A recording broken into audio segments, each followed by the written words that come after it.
3 महीने पहले बोला था 80 लाख वोट जिस राज्य में काट दिए जाएंगे, जिस राज्य में 5 लाख वोट डुप्लीकेट बनेंगे, जिसमें 1 लाख वोट अता पता नहीं किसका है, उस राज्य के चुनाव परिणाम क्या होंगे? आप सहजता से इस बात को समझ सकते हैं। तो आज पूरी एनडीए को और मोदी जी को जाके अज्ञानेश कुमार को बधाई देनी चाहिए। ये तो पहले से ही घोषित परिणाम था। आज उसका इंतजार कर रहे थे हम लोग कि 14 तारीख कब आएगी और कब ये सब चीजें हम लोग देखेंगे, लेकिन बोल मैंने पहले दिया था। यह संविधान के साथ खिलवाड़ है।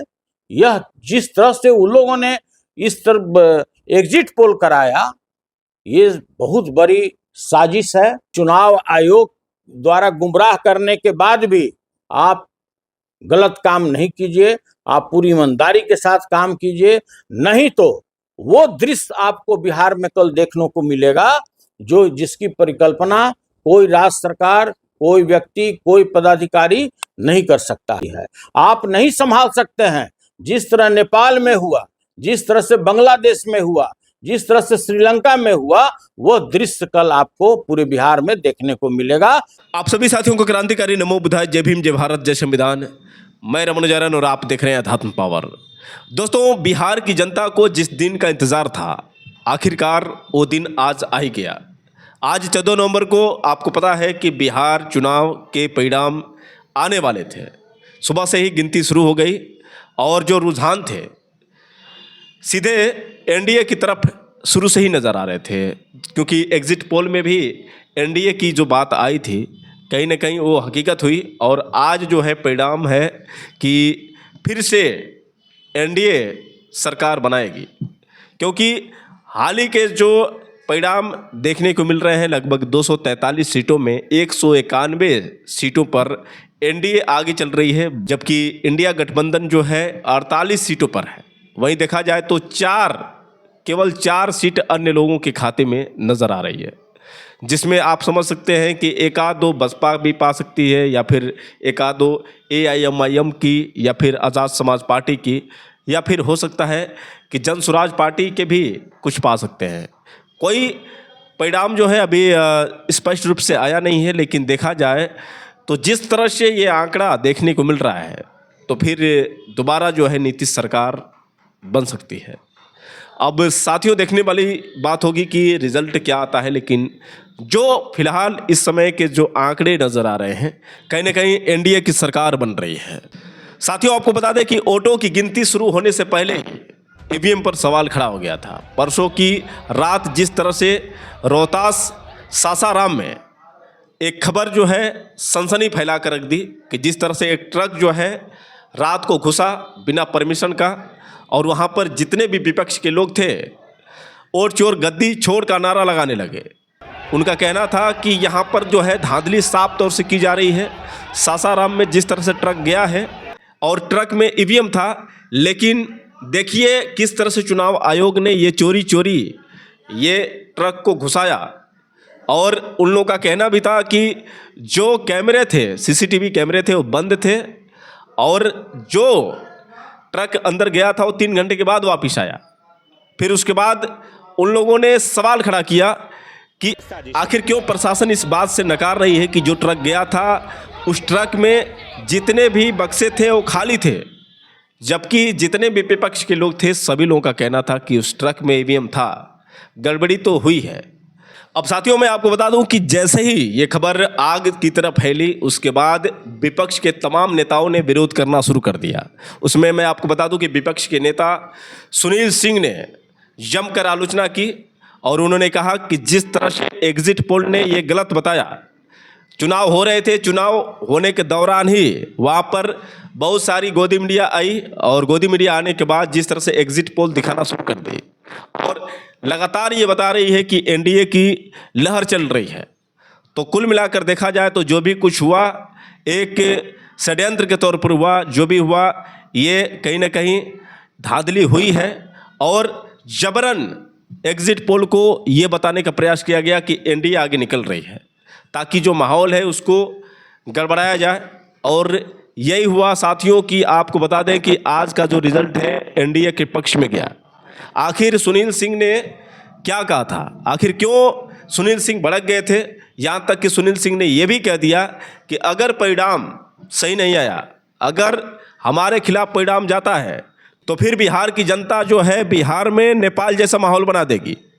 अगर परिणाम कुछ गलत आया, हमारे पक्ष में नहीं आया, तो देखेंगे कि बिहार में भी नेपाल जैसा माहौल हो जाएगा। आखिर सुनील सिंह ने और क्या क्या कहा, पहले आप सुनील सिंह का वो पूरा बयान सुनिए, उसके बाद हम सीधे आपसे बात कर रहे हैं। जो बिहार विधानसभा का जो निर्वाचन होना था वो 2 चरण में होना था। एक 6 तारीख को हुआ और दूसरे 11 तारीख को हुआ। 11 तारीख को सबसे आश्चर्य वाली बात है कि हजारों मतदान केंद्र ऐसे थे जहां पे वोटर लाइन में लगे हुए थे 7 बजे तक, और 6:15 बजे 6:30 बजे शाम को कई मीडिया वाले का, इलेक्ट्रॉनिक मीडिया वाले का, अनेक चैनल वाले का, अनेक पोर्टल वाले का एग्जिट पोल आने लगा। सभी लोग लगता है कि कितना बड़ा बीड़ा उठाए हुए थे और उन्होंने लगातार, लग रहा था कि मानो एक ही किसी बस से सारे लोग गए हों पूरे जगह सर्वे करने के लिए एग्जिट पोल का, और एक साथ सभी लोग मिलता जुलता एग्जिट पोल में एनडीए को जिताना शुरू कर दिए। तो देखिए, यह बात तो समझ में आता है अच्छी तरह से कि मीडिया हाउस वाले का भी अपना एक कंपल्सन होता है, उनको अपना चैनल चलाना होता है, तो यह बात समझा जा सकता है। लेकिन इस तरह का सर्वे दिखाना, एग्जिट पोल दिखाना, और सारे मतदाता लाइन में लगे हुए हैं, उनको किसी न किसी इस बड़े षड्यंत्र में फंसा करके, जिसका था कि इस पार्टी को देना है, उसके दिमाग को, उसके माइंड को डाइवर्ट करने के लिए इस तरह का एग्जिट पोल किया गया। पहला तो ये सबसे बड़ी आपत्ति है। लेकिन चुनाव आयोग तो भाई अद्भुत है। सभी लोग जानते हैं कि उनके साख पर किस तरह से बट्टा लग चुका है। एसआईआर का मुद्दा हो या किसी भी प्रकार का मुद्दा हो, चुनाव आयोग तो कुछ सुनने के लिए तैयार नहीं है। अगर माननीय सर्वोच्च न्यायालय का हस्तक्षेप नहीं होता, उनका ऑर्डर नहीं होता, तो एसआईआर के आड़ में न जाने ये कितने कुकर्म किए होते। तो देखिए, इस पर भी मेरा कोई बहस नहीं है। सबसे बड़ी बात है कि टोटल 7,45,00,000 वोटर थे। अगर 66.91% अगर वोट हुआ तो 4,98,00,000 वोट पोल हुआ। तो भाई हम लोग भी जानना चाहते हैं मीडिया हाउस वाले लोगों से, बहुत सारे ऐसे मीडिया हाउस वाले लोग जो हैं कि जो हम लोगों को 50 के नीचे आंक दिया, जबकि धरातल पर जो आप ही के चैनल वाले लोग जो ग्राउंड जीरो पर थे, वो लोग आश्चर्यचकित थे कि अरे भाई, यहाँ सारा जो वोट है वो किसी एक पार्टी को जा रहा है और वहां एग्जिट पोल कुछ और बता रहा है। सभी लोग अचंभे थे, पूरी जनता अचंभा है, पूरे बिहार के लोग अचंभे हैं कि भाई आपके साख पर किस तरह का बट्टा लगता चला जा रहा है। सबसे बड़ी बात है कि जिस तरह से महागठबंधन के जो लीडर आदरणीय तेजस्वी प्रसाद यादव जी का जो मुहिम था कि हम प्रत्येक घर में सरकारी नौकरी देंगे, 14 जनवरी मकर संक्रांति के दिन राज्य के प्रत्येक महिलाओं को हम 30,000 रुपया उनके खाते में देंगे, किसानों के बारे में, टोटल युवाओं के बारे में हम पलायन रोकेंगे, हम किस तरह से रोजगार देंगे, जो उनका विजन था यह साफ हर एक पंचायत में दिख रहा था, हर एक पोलिंग बूथ पे दिख रहा था कि किस तरह से युवा लोग उत्साहित होकर के टोटल वोट दिए चले जा रहे थे। फिर भी यह संविधान के साथ खिलवाड़ है। यह जिस तरह से उन लोगों ने इस तरह एग्जिट पोल कराया, ये बहुत बड़ी साजिश है और हम सभी लोगों को सचेत करना चाहते हैं कि जिस तरह से प्रत्येक काउंटिंग के दिन षड्यंत्र रचा जा रहा है कि कुछ न कुछ गड़बड़ी करेंगे ईवीएम में, तो हम सभी लोगों को सचेत कर देना चाहते हैं। आप पदाधिकारी हैं या जिसके कहने पर आप कार्य कर रहे हैं, तो आपको सचेत हो जाना चाहिए कि बिहार की जनता जागरूक हो चुकी है। आप इसको नेपाल नहीं बनाइए, आप इसको बांग्लादेश नहीं बनाइए, आप इसको श्रीलंका नहीं बनाइए। अगर आप वर्ष 2020 की तरह जिसने आपने गड़बड़ी किया, नालंदा जिले में जिस तरह से हिंसा में मेरे कैंडिडेट को हराया गया, जिस तरह से गोपालगंज में भोरे के कैंडिडेट को हराया गया, अगर आप इस तरह की कोई भी तरह का आप गड़बड़ी करते हैं तो आपको साफ पता लगेगा कि या मेरा उम्मीदवार बाहर आएगा या वो पदाधिकारी रिटर्निंग अफसर काउंटिंग स्थल से बाहर आएगा। तो हम यह बात आप लोगों को बड़ी विनम्रता के साथ कहना चाहते हैं कि जितने भी पदाधिकारी हैं और जितने रिटायर्ड और टायर्ड अफसरों के कहने पर वो कार्य कर रहे हैं, वो बिल्कुल सचेत हो जाएं। और हम हाथ जोड़कर यही विनती करना चाहते हैं कि पूरे बिहार की जनता जागरूक हो चुकी है, आपके कुकृत्यों को पहचान चुकी है। आप चुनाव आयोग के आड़ में किस तरह से गलत कार्य करना चाहते हैं, अपने मंशा को सफल करना चाहते हैं, आप किस तरह से जो हारा हुआ कैंडिडेट को आप जिताना चाहते हैं और जीता हुआ कैंडिडेट को आप हराना चाहते हैं। पूरी बिहार की जनता यह बात को समझ रही है। और जिस तरह से हम लोगों के पक्ष में जो वोट पोल हुआ है, जो चाहे पलायन की बात हो, रोजगार की बात हो, किसानों की बात हो, और हमारे लीडर ने जिस तरह का राज्य में पूरा मुहिम चलाया है, वो अद्भुत है और वो साफ सभी पोलिंग बूथ पर देखने को मिला है। तो मेरा पुनः आप लोगों से मेरा विनम्र विनती है, सभी खासकर जो रिटर्निंग अफसर हैं उनसे मेरा हाथ जोड़कर विनती है कि आप किसी बड़े पदाधिकारी के कहने पर, किसी बड़े अफसर के कहने पर, आप चुनाव आयोग द्वारा गुमराह करने के बाद भी आप गलत काम नहीं कीजिए। आप पूरी ईमानदारी के साथ काम कीजिए, नहीं तो वो दृश्य आपको बिहार में कल देखने को मिलेगा जो जिसकी परिकल्पना कोई राज्य सरकार, कोई व्यक्ति, कोई पदाधिकारी नहीं कर सकता है। और हम इसी चीज को सचेत करने के लिए आज आप लोगों को बुलाए हैं कि सभी जगह से जिस तरह से खबर आ रहा है कि भाई ये एनडीए को किसी तरह से जिताना है और जो हमारा महागठबंधन है जहां पर 1000 वोट से कम का रेशियो हो उसको जबरदस्ती हराना है, तो ऐसा कुकृत कोई भी पदाधिकारी, चाहे आप किसी भी प्रकार से पोस्टिंग पाए हों, हम लोग को भी समझ में आता है, पूरे राज्य के जनता को समझ में आता है कि आपकी पोस्टिंग किस कारण से, जो सबसे असफल पदाधिकारी हैं उनको क्यों किया गया है। तो हाथ जोड़कर पुनः मेरी एक बार और विनती है कि आप लोग कोई भी गलत कार्य नहीं कीजिए, आप दूध का दूध और पानी का पानी कीजिए। जहां भी हमारा 1000 वोट के अंतर से हार जीत है वो काम मत कीजिए जो वर्ष 2020 में आप लोगों ने किया है, जो हिलसा में देखने को मिला, भोरे में देखने को मिला, परिहार में देखने को मिला। नहीं तो रोड पर आपको वो दृश्य दिखेगा कि जिसकी परिकल्पना नहीं की जा सकती है। आप नहीं संभाल सकते हैं। जिस तरह नेपाल में हुआ, जिस तरह से बांग्लादेश में हुआ, जिस तरह से श्रीलंका में हुआ, वो दृश्य कल आपको पूरे बिहार में देखने को मिलेगा अगर आप बेईमानी करते हैं तो। यानी विपक्ष कौन है? हम तो कल पक्ष में हैं, हम विपक्ष नहीं है।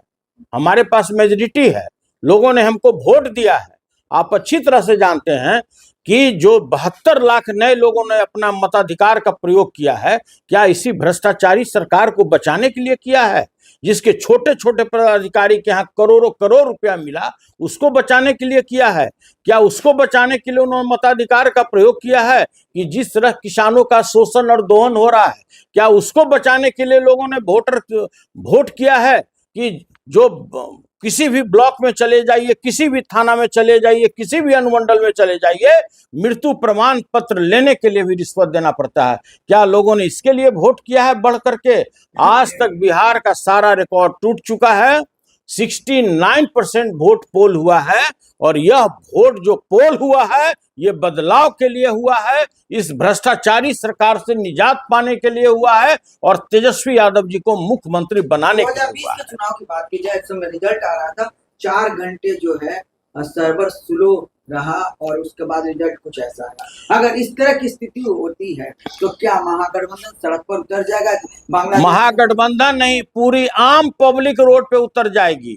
जो कुकृत आपने वर्ष 2020 में किया कि 4-4 घंटा आपने काउंटिंग रोकवा दिया, 4-4 घंटा किसी को बारे में किसी को कुछ पता नहीं था, वो काम अगर इस बार होगा तो या तो मेरा उम्मीदवार बाहर आएगा या वो जो रिटर्निंग अफसर होगा वो बाहर आएगा। सड़क पर मैं आपको चेतावनी देना चाहता हूँ। सड़क पर आ जाएगी जनता। पूरी जनता सड़क पर आएगी और वो दृश्य देखने को मिलेगा जो आपको नेपाल में देखने को मिला है। और पूरी जनता इस चीज से आशंकित है कि ये बेईमान लोग, जिस चुनाव आयोग के बारे में साख पर उसका बट्टा लग चुका है, जितने रिटर्निंग अफसर हैं, किस तरह से उनकी पोस्टिंग की गई है, तो यह पूरी जनता आशंकित है कि कहीं ना कहीं आप बेईमानी कीजिएगा तो आपको भी नेपाल का दृश्य यहाँ पर देखने को मिलेगा। हम सभी पदाधिकारी को बेईमान नहीं घोषित करना चाहते हैं। बहुत सारे ऐसे भी पदाधिकारी हैं जो आज भी अपना ईमान बचा करके रखे हुए हैं। मैं सभी पदाधिकारियों से यही आग्रह करता हूं कि आपके भी परिवार हैं, सभी लोग जानते हैं कि आपकी पृष्ठभूमि क्या है, आपके परिवार के लोग कहाँ रहते हैं, तो वैसी बेईमानी आप मत कीजिए। आप 80,000 से लेकर 1 लाख वोटर के मत के खिलाफ आप काम कीजिएगा। तो दोस्तों, आपने सुना किस तरह से सुनील सिंह ने एनडीए पर आरोप लगाया। उन्होंने कहा कि जिस तरह से हमारे साथ नाइंसाफी की गई है और गोदी मीडिया ने जिस तरह से ये भेदभाव किया है, जानबूझकर उसने एग्जिट पोल में एनडीए को आगे बताया और ये जो भी कुछ हो रहा है साजिश के तौर पर हो रहा है। वहीं साथियों, मैं आपको बता दूं कि आम आदमी पार्टी के सांसद संजय सिंह ने भी जमकर आलोचना की। उन्होंने तो यहाँ तक ये भी कह दिया कि मैं तो पहले ही बोल दिया था कि एनडीए की सरकार बन चुकी है, क्योंकि जिस तरह से 80 लाख वोट काट दिए गए, उसके बाद जो नए फर्जी वोट बढ़ाए गए, उससे पहले ही पता चल गया था कि एनडीए फिर दोबारा सरकार बनाएगी। आखिर संजय सिंह ने क्या क्या और आरोप लगाए, पहले संजय सिंह का वो बयान सुनिए, उसके बाद हम सीधे आपसे बात कर रहे हैं।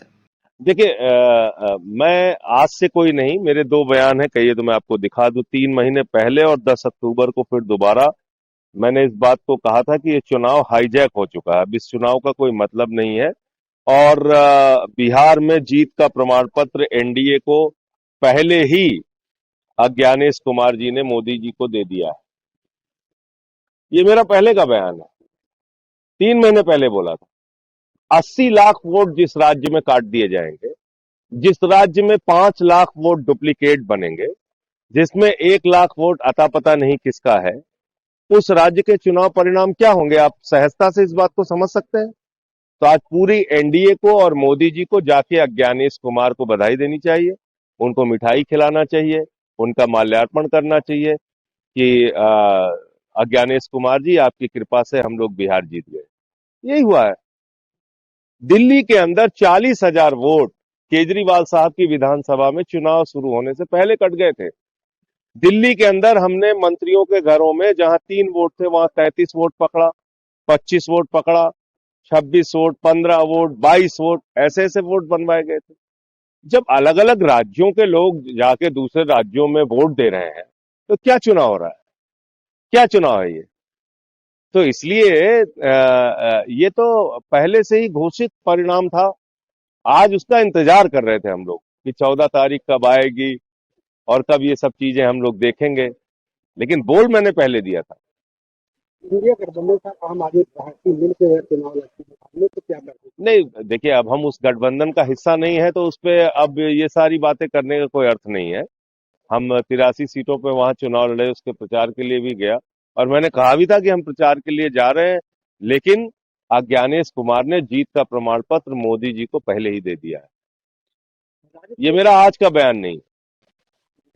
हाँ, राजद के एक नेता सुनील सिंह, उन्होंने मतगणना के पहले बताया कि अगर हम लोग हारते हैं तो जैसे नेपाल, बांग्लादेश और श्रीलंका की सड़कों पर दृश्य देखे गए थे वो नहीं, इस प्रकार के बयान का मैं समर्थन नहीं करता। देखिए, ऐसा है, देश सर्वोपरि है। हम जो लड़ेंगे वो लोकतांत्रिक तरीके से लड़ेंगे। हम यहाँ कोई देश को तोड़ने की गतिविधि पैदा करें देश के अंदर, तो वो चीज ठीक नहीं है। हाँ, ये है कि कहीं अगर चुनाव में गड़बड़ी हो रही है उस पर हम आवाज उठाएं, लड़ाई लड़े, वो तो ठीक बात है, लेकिन हम यहाँ इसको बांग्लादेश बना देंगे और नेपाल बना देंगे, इसलिए थोड़ी हम पैदा हुए हैं। पवन खेरा, कांग्रेस के पवन खेरा ने एक सवाल पैदा किया है कि 2,900 किलोग्राम की विस्फोटक सामग्री फरीदाबाद कैसे पहुंची, एक सवाल उठाया उन्होंने। देखिए, ये सारी बातें तो बिल्कुल जायज हैं कि एक तरफ प्रधानमंत्री जी और पूरी की पूरी बीजेपी दावा करती है कि उन्होंने आतंकवाद खत्म कर दिया, वो देश के ऊपर कोई भी आतंकवादी हमला वो युद्ध माना जाएगा। ये सारे बयान तो मोदी जी के हैं। तो अब तो उन्होंने जाके लाल किला जो देश का गौरव है वहां पे ब्लास्ट कर दिया। जैसे मोहम्मद का नाम आ रहा है जो पाकिस्तान का आतंकवादी संगठन है। तो दोस्तों आपने सुना किस तरह से सुनील सिंह और संजय सिंह ने एनडीए पर आरोप लगाया।